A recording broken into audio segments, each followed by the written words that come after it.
Hello guys, मैं पीयूष आप सबका स्वागत करता हूं आपके अपने यूट्यूब चैनल एसोसिएट लर्निंग पर।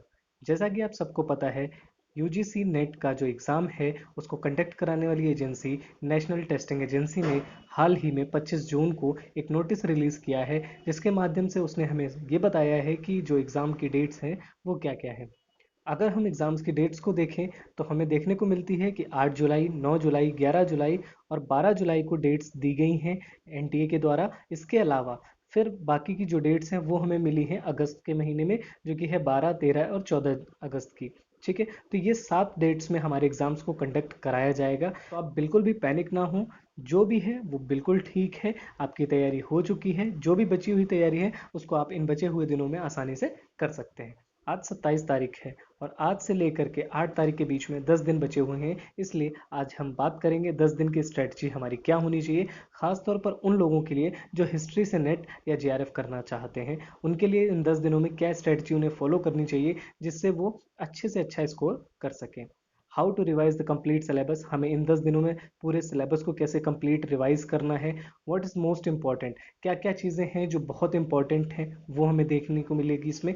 और important of back papers and practice papers, तो क्या इंपॉर्टेंस है बैक पेपर को सॉल्व करने की या जो प्रैक्टिस पेपर्स हैं उनको करने से हमें क्या बेनिफिट्स होते हैं, वो सारी चीज़ें हम इसमें आज डिस्कस करने वाले हैं।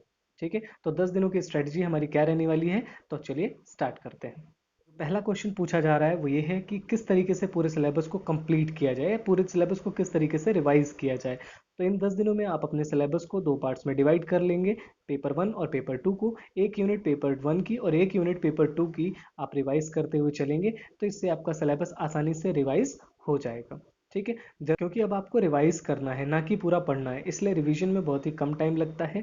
ठीक है, आप इंपॉर्टेंट की पॉइंट्स को पढ़ते हुए अपने पूरे सिलेबस को रिवाइज कर सकते हैं। तो इसको आप किस तरीके से कर सकते हैं, पेपर 1 की एक यूनिट को और पेपर 2 की एक यूनिट को आप रिवाइज करते हुए आगे बढ़े, आपका पूरा सिलेबस 10 दिन के अंदर कंप्लीट रिवाइज हो जाएगा।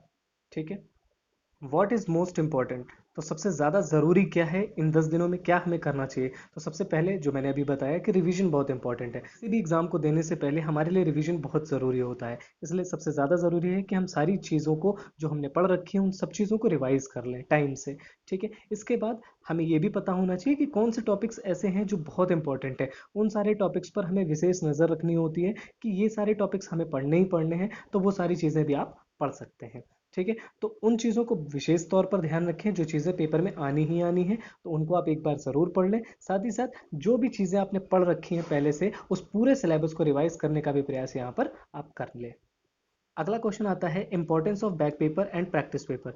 तो क्या इंपॉर्टेंस है हमारे लिए बैक पेपर की और प्रैक्टिस पेपर्स की। तो इसके लिए आपने सुन रखा होगा कि practice makes a man perfect. तो जो प्रैक्टिस होती है उससे हम अपने आप को निखारने का प्रयास करते हैं कि किस तरीके से चीज़ें हम कर पा रहे हैं, सही हो रही हैं या नहीं हो रही हैं। तो जब भी हम क्वेश्चंस की प्रैक्टिस करते हैं तो हम सिर्फ क्वेश्चन सॉल्व नहीं करते या सिर्फ हम उनको ये नहीं देखने का प्रयास करते कि हमें क्या आता है। हम ये भी सीखते हैं कि हमें क्वेश्चन से किस तरीके से डील करना है। ठीक है, और क्वेश्चन के साथ डील करना ही सबसे इम्पोर्टेंट होता है। अगर आपने क्वेश्चन के साथ डील करना सीख लिया, तो क्वेश्चन जो भी पेपर में आ रहा है, अगर वो थोड़ा सा आउट ऑफ कॉन्टेक्स्ट भी जा रहा है, अगर आपको लग रहा है कि ये चीज़ मैंने नहीं पढ़ी है, फिर भी अगर आपने क्वेश्चंस के साथ डील किया हुआ है, क्वेश्चंस की प्रैक्टिस की हुई है, तो आप उसे आसानी से सॉल्व कर सकते हैं। इसलिए क्वेश्चंस को बहुत ध्यान से करें और प्रैक्टिस करें रेगुलर में।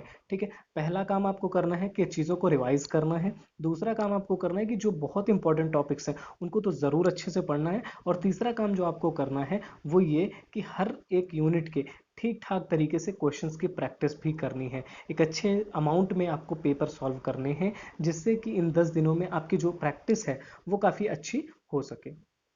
उम्मीद करता हूँ आपको हमारा वीडियो अच्छा लगा होगा। वीडियो अच्छा लगा हो तो वीडियो को लाइक कर दें। अगर चैनल को अभी तक सब्सक्राइब नहीं किया है तो चैनल को सब्सक्राइब कर लें। ऐसी ही वीडियोस हम अपने चैनल पर लाते रहते हैं।